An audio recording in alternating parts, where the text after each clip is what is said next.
Today's Wednesday, March 18th, 2015. You're tuned into the Elevator Radio Show. The Elevator Radio Show is a proud supporter of the Elevator Escalator Safety Foundation. To find out how you can make a difference, visit their website today, www.eesf.org. Here, we got a short show for you today, so stay tuned. Here it comes. You're tuned in to the Elevator Radio Show, a weekly program dedicated to covering news and information on elevators, escalators, and moving walkways. Produced in the wee hours of the morning, a new show is uploaded every Wednesday, sometimes even before you get out of bed. Listen to some of the comments sent in from our audience. Rob from New York writes, Tom, are you f***ing insane? You actually at 2 a.m. each Wednesday to put this show out? Man, you must love elevators. Tim from Illinois writes, I'm not sure why I listened, but ever since I tuned into the first show back in 2007, I've been addicted. Matt in Texas writes, I like your safety messages, Tom. It's important to remember them each and every day. And he also adds, when am I going to win the monthly prize pack giveaway? Ron from California sent this in. Despite your inability to pronounce words in the English language, I tune in each week and am glad that you offer this service to the industry. It's better than Google News alerts. Sarah from Washington writes, love the show, Tom, and look forward to it each week. I'm glad I signed up for the newsletter. You provide a valuable resource for the industry, not only for North America, but worldwide. Enjoy the show. And now, here's your sleep-deprived host, Tom Seibert. Thank you. Thank you, everybody. It's good to be here. Yes. It is great to be here this Wednesday morning where, as I mentioned in my show notes, there's no more snow on the ground here in Chicago. Or if there is, it's practically in little tiny mounds and, in shadows and shades and places that the sun doesn't hit. So I think that's a great step in the right direction. Hopefully those of you out there out east in Boston have seen some of that snow melting. And if not, hopefully it happens sooner than later. We still have some cooler temperatures here in Chicago, which is totally fine. As long as we get a little bit of sun, it definitely feels a lot warmer than in the 30s, which is always nice. Anyway, we got a good show for you today. It seems like it's an escalator kind of related show, which is not something we see very often. And we'll get into that in a little bit. The emails. There was nothing worthy of sharing on the show today. If anybody would like to send me an email, please do so, elevatorradioshow@gmail.com. Had a little hiccup trying to get the show started this morning, unfortunately, and literally was kind of sidetracked. I swear, sometimes I feel as if there are gremlins that are coming in and playing with my equipment and then just basically changing everything, because when I get everything done, I do it on the computer that's right behind me in the video. That's kind of the main the main computer, and then I move over to this one. And if you're watching the video, you can check it out. It's kind of on the other side of the desk, and then I come over here, get all the processing stuff going, and then do a test record, make sure everything is not going to blast your ears off, and then here we are. But man, today it was like I had to go back and do all the settings again, so somebody is screwing with my stuff, and I do not like it. Hopefully everybody had a good St. Patrick's Day.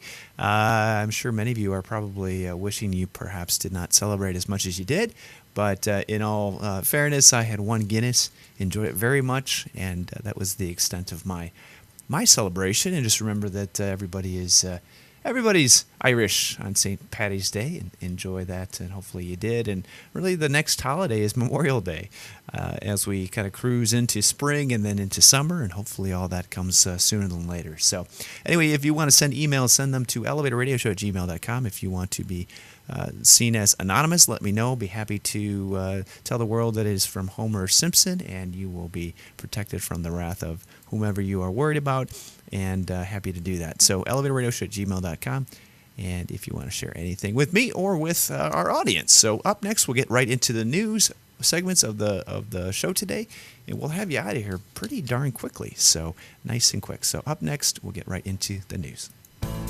Let this week's news stories give you a lift on what's happening in the vertical transportation arena. Each news segment is organically dug and fresh with news stories of the week. Got lift? If not, stay tuned. All right, if you're following along with me on the blog post, in the show notes, you'll see the two images I posted, and they are relating directly to the basically to a couple of articles on the show today involving escalators and whether or not the question of is Darwinism or natural selection, is it still in existence? Is it? And I have to say it is after seeing the stories. But if you look at these photos, it will just absolutely terrorize and terrify you. One of which, if you're listening to the podcast through iTunes or whatnot, is a picture of two guys in a pool. It looks like it's in Europe because the plug looks pretty large. They've got a floating surge strip in the water that's connecting to a stereo on a table that has bear inside of an inflatable pool. And the caption is natural selection. It works. And I would have to agree with this. Man, looks like it's a 220 line as well. Then the next one is a picture of somebody working on their truck with it propped up on its side using what looks as if it's a 4x4 or maybe a metal stake or something like that. But again, perhaps we just need to let these people, natural select themselves or be unselected so that, they are not walking the earth amongst us. But yeah, just a little concerning when covering the articles. Okay, first news article of the program coming from the New York Times, something that I don't think anyone really looked at or has thought of in the green world that we live in today. But the New York Times shared a report that was provided by the Urban Green Living. I'll correct that on the next article because I know I didn't say that right. But anyways, it's kind of an investigative report indicating that in New York City, much of the heat inside the building is escaping through the elevator shaft and through the venting systems and whatnot. So, interesting take on that, and you kind of wonder whether or not what those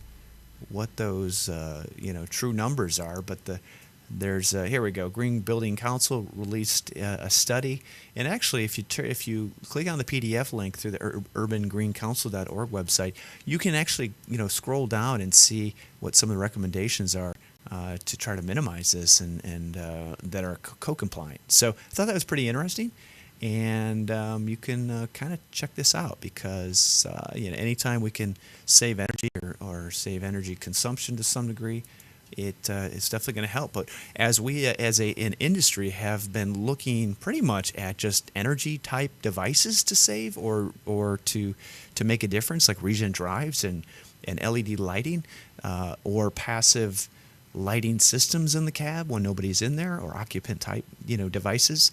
We've never really touched on how to minimize the escape of heat through the elevator shaft and what can be done. So interesting. So yeah, I click on that. Link is in the show notes. I don't think it'll necessarily create any work for anybody necessarily, but it might be something you want to share with your customers.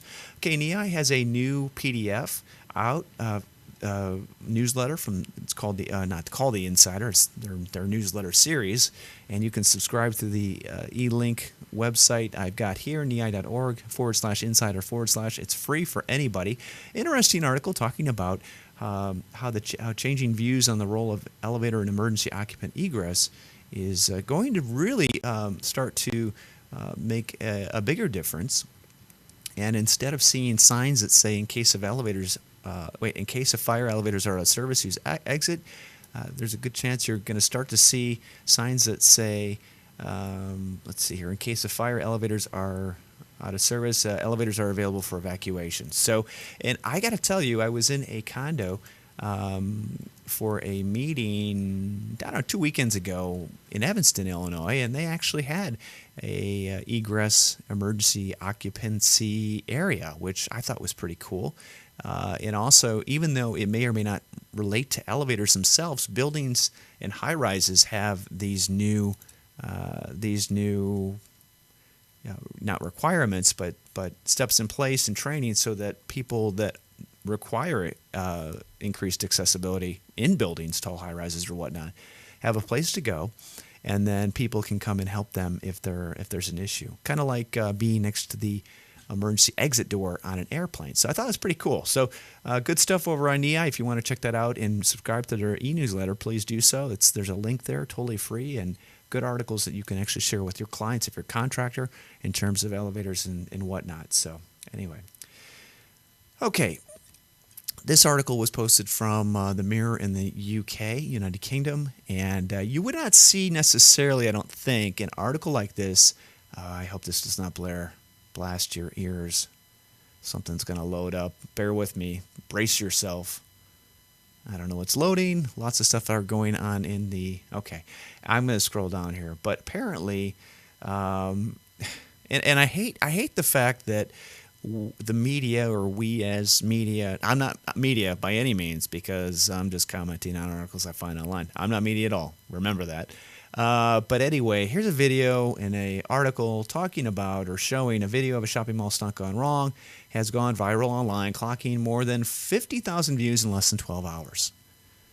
Do we really need to, shed any more light on this? And I'm just as guilty as the next guy, but I'm a little podcast blog site that nobody's going to find. So it's really sad. And again, oh boy, this is going to blast something. I'm sorry about that. There's some embedded video. But if you want to check that out, link is in the show notes. But basically it shows some idiot, I am assuming a kid. The article notes it's a teenager who is holding on the outside of an escalator handrail, which is definitely not the right way to ride an escalator. And as you can imagine, at the top of the escalator egress falls and gets hit off by the wall. So, I don't know how many more signs we can make or, lessons we can teach. But if the reality is that the world wants to see stupid people doing stupid stuff, I think we're doomed. I think we're really doomed. So, it's kind of unfortunate, but there's a idiot born every minute, I guess. So here's another one, another escalator-related accident, not accident, but watch the video from start to finish. I'm not going to play it because it's going to pre-roll an advertisement, but this is basically a motorbike chase on an escalator. You wouldn't see that at the Friary Center, and this was in Surrey, which I believe, Canada. Okay, so basically you see this footage of an escalator, kind of CCT type footage, and this escalator goes all the way down. I mean, a motorcycle, a guy riding a motorcycle goes all the way down this escalator, and then a few seconds later you see somebody chasing him. And what's hilarious is you see him then go out the door, and he's like riding around trying to escape this helicopter. And it's like the O.J. Simpson, chase all over again, but I'm in Canada. So, man, looks like a drone's following him too. I mean, that's the craziness of the whole thing. So anyway, check that out. Check the video out. Link is in the show notes. I don't want to play it because it's going to definitely rob you of some loud advertising, and it's something you don't really need right now.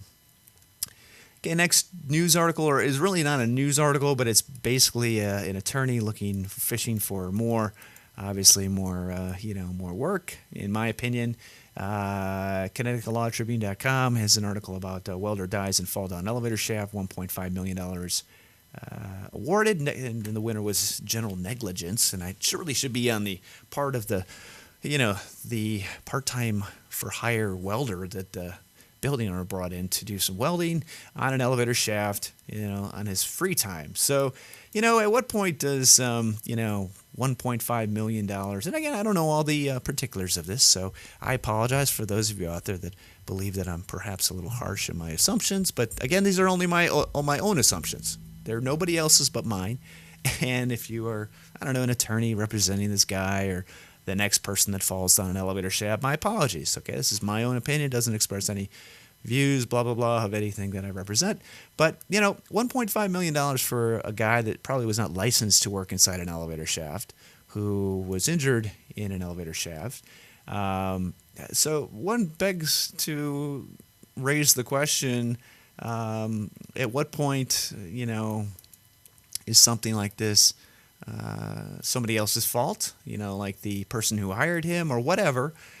And, it's just one of those deals. So you wonder whether or not the elevator contractor actually proposed a bid to just do the work, only to have it, basically say, oh, no, we got, Joe Blozo, a welder of ours, and he can come in and do that work at half the price or perhaps for a case of beer. Again, not saying that this is what happened, but, you know how it all works. Just as a reminder, get everything you propose or present in writing so that when something like this comes back to bite you in the ass, you can say, hey, I proposed to weld this, and that for X amount of dollars, and they rejected it, stating that they would go ahead and do it themselves, which again, perhaps might require another letter that states, hey, anybody working in the elevator shaft that's not licensed to do so may get injured or die or whatever, and that way somebody is more responsible than everybody in the world, if that makes sense. So document stuff just so that when this stuff comes to haunt you, you have something to lean back on, because we all know that elevator owners out there want to save money, and they do stuff that they really shouldn't sometimes. So anyway. Okay, world's largest spiral escalator was just opened in Shanghai. I think Elevator World Unplugged actually posted this as well. Really cool. This was being published by Gizmodo.com. Never been on one of these before. I'd love to go on one.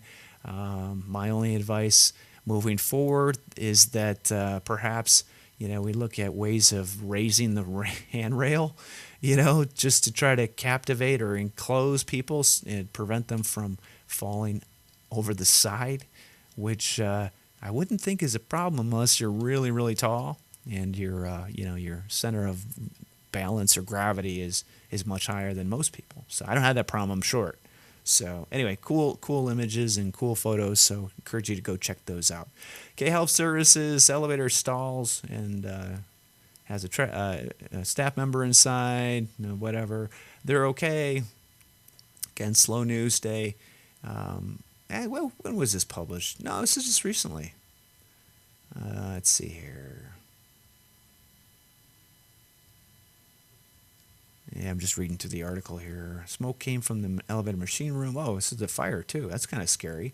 So the elevator kind of shut down, it sounds like, on itself. And but I guess the 3:30. Okay, it took about an hour. Anyway, read more about this in the show notes. It happened out east in the snowy tundra. Okay, next news article. Broken elevators force residents out of low-income apartments. Okay, this from Channel 5 News. Oh, man, something's going to play. Brace yourself. Fun and sunshine. It's what spring skiing is. Okay, I'm just muting that right now. But here, I'm going to play this one because it seems like it's not going to be a big deal. How do I skip this ad? 4 seconds. 3, 2, 1. Okay, where's the skip ad? People in this high-rise apartment in Tacoma have a big problem. They've been without an elevator for almost 2 weeks. 2 elevators. And it's more than just an inconvenience because the Winthrop Hotel is federally subsidized housing. That means many of the people climbing all those stairs have disabilities. King 5's Janet Kim spoke to a lot of frustrated residents in a story that's new at 6:30. When you ask the residents of Tacoma's Winthrop Apartments why they decided to live there, they say it's simple. This building has some history. The building It's used cheap, to be probably. one of the city's classiest hotels located in the heart of downtown. The ballroom is one of the most expensive parts of this building. 3 times a day. But walking us through the stairwell, residents like Jamie Davis will tell you those days Excuse me. are far from over. A little out of breath. Okay. Davis uses the stairs multiple times a day to get to his 4th floor apartment. It's tough. The elevators haven't been working in the 11-story building for nearly 2 weeks, one of them since 2013. It's just frustrating that they treat everybody like a mushroom here. Mushroom? In the dark and dead bull. David's roommate, Sarah Skager, I'm trapped here. well, she hasn't been able to leave her home in days. The arthritis in my knees. I can't guarantee that I'm going to come here again if I go down. It's why her neighbors are running errands for her. So far, the building's managers have relocated an estimated 30 households into temporary housing in other parts of town. While an option for some, it isn't for others. I work down here. I'm not going to be able to get from 84 down here on a regular day. It's why many are waiting it out, drawing them closer to their neighbors in the process. Anybody who has to take the stairs, you're going to have the most amazing legs when we're done. Yeah, there you go. In Tacoma, Janet Kim, Okay. 5 News. The attorney for the building owners tells us they hope to have the service elevator fixed by the end of the month. Once that's done, workers can finish repairing the 2 passenger elevators, hopefully by the middle of next month. Okay, this is the problem I have with these type of articles. They're terrible. They don't go into any kind of depth as to why the elevators are not working. Maybe there's not a payment hasn't been made to the contractor. Come on, dig a little deeper investigative reporting, you know? It's like ridiculous. Just totally ridiculous. I swear to you, every like article like this is the same here in the United States. It's like the media does not have the guts to like call it how it is or actually say, "Oh, well, why are they out?" It's just, oh man, I hate the news. Hate it. Bunch of crap, isn't it? Is it me? I don't watch the 10 o'clock news anymore because it's a bunch of crap, bunch of like 30-second sensationalized, pieces that say nothing whatsoever. It's a bunch of like, come on, are we as people? Anyway, that's my rant for the day. It just boggles my mind, totally boggles my mind. Okay. Yeah, I figure if low-income apartment buildings are low income for a reason, probably the budget for elevator repairs or any kind of repair, other repairs for the building are probably kind of low, I'm thinking. Anyway, okay, there's another post here coming from thepatch.com, and the Patch is kind of one of those local news articles. This one, how long does it take to ride the Sears and Macy's elevator at Nantic Mall? Not many people would care or notice, but elevators only recently made Natick Lift its feature ride. Okay. Natick is in Massachusetts. Again, slow news day. Isn't there enough snow to talk about? But anyway, Elevators Only is a YouTuber, and he's got some information on his website. So kind of cool that he's being featured in this piece. So all right, here's the article again that. Again, just kind of boggles my mind in the way that they've covered this. And let's see if we can play it. All right. Oh, something's going to prep yourself. Here comes the pre-roll ad. I think maybe not. Okay, sponsor. Yeah, rodeo fan falls from escalator after concert. This is in Houston, coming from khou.com. And we can skip this ad in 2 seconds. 1 second. Skip. Here we go. We are learning a fan is recovering from a serious fall after a night at the Zac Brown concert at the rodeo last week. Lucky to be alive. Our Lauren Tallarico joins us live at NRG Park with exclusive details. Lauren? Hi, guys. Well, one witness says that fall was at least 30 feet, but energy officials say it could have been closer to 15. Either way, that man had serious injuries. A Houston man can't stop thinking about the rodeo Zac Brown concert. Did he survive? Hopefully he's okay. But not because of the music, rather what happened afterwards. They were not walking fast, they were racing down the hallway. He doesn't want to be identified, but just after 10:30 last Thursday, he was leaving NRG Stadium when he saw a dramatic scene. They weren't just walking down the hall, they were racing down, running with this gurney down the hall to get him out of this person out of the stadium. We're told the man was riding down that escalator when he somehow fell over and then hit the railing below. We're told he was teetering back and forth, but two men were able to pull him over the railing before he fell even further. When they heard the sound of someone crashing onto that, they said it sounded like a gunshot. Officials with NRG do confirm the fall, but few details have been released. We are told the man was alive after the accident. It's lucky. That's happened before, I believe. This isn't the first accident on one of these escalators. Back in 2012, during a Texans preseason game, a man fell 60 feet to his death after trying to slide down the railing. My only concern is how the gentleman is. Is he okay? This witness hopes he'll soon hear good news about this most recent escalator accident. Again, they don't get into any of the, information of, what might have happened, any security video. That's all like swept underneath the, under the carpet to some extent. I got to tell you, you don't just fall over the side of the escalator on your own.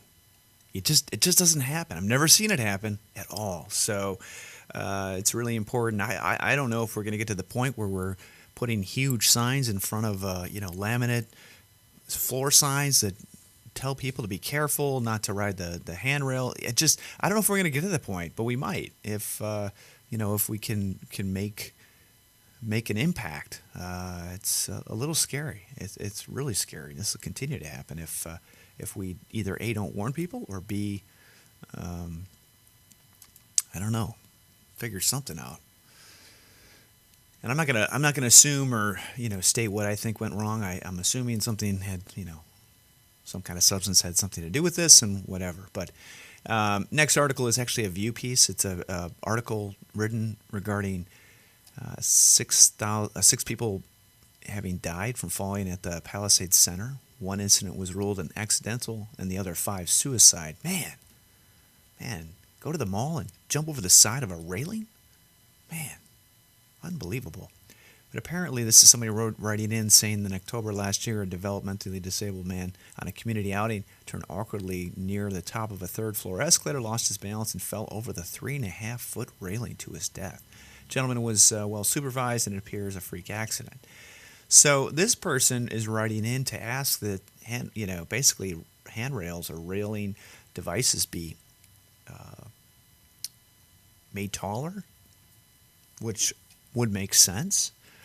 I'm surprised that maybe building codes aren't requiring this already, but and I'm not talking about escalator handrails. I'm just talking about railings in on 2nd and 3rd floors or whatever of malls as shown in this photo. So 42-inch railing height is the requirement at this point. Kind of scary.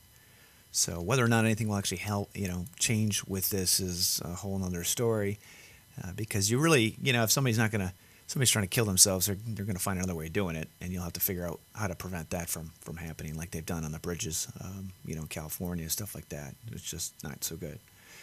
Anyway, okay, MasterCard courts startups in an elevator. They're looking for startup companies to present their elevator pitch to them, and they're actually going to be doing this in an elevator. This comes from payments.com. What's next in payments and commerce? So I thought it was pretty cool. You have any startups you're looking to start up, you can go ahead and apply for that, and maybe you can get some money in your pocket. Okay, remember the rumor about that 47-year-old Spanish skyscraper that was designed, but there was no elevator shaft? Well, if you can imagine that was a lie, and if you're like me and you believe everything that's on the internet is absolutely 100% true, then you're nuts, as I am. But Business Insider actually had a person write, Megan Willett, than the fact of what actually happened with that. So again, just remember that what you read online is not necessarily true. Last article for this week's program, coming from the Mirror, Augusta.com. State inspections find hazards in hospital elevators.